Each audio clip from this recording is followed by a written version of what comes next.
उदगीर जिल्ह्यातील चोंडी येथील एका 50 वर्षीय व्यक्तीचा गावातील 6 जणांनी डोळ्यात मिरची टाकून काठीने मारून दोरीने गळा आवळून खून केल्याची घटना गुरुवारी दुपारी 12 वाजण्याच्या सुमारास घडली।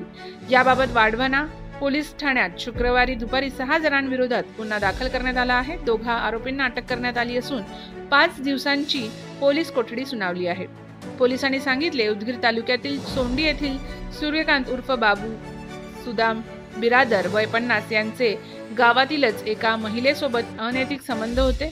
याच अनैतिक संबंधाच्या कारणावरून शुभम उर्फ छकुल्या संजीव बिरादार, बालाजी उर्फ पप्प्या संजीव बिरादार, केवळबाई संजीव बिरादार, कचरू जीवन डोईफोडे, लक्ष्मण जीवन डोईफोडे, विलास जीवन डोईफोडे यांनी संगमनत करून डोळ्यात मिरची पूड टाकून काठीने मारहाण करीत दोरीने गळा आवळून खून केला।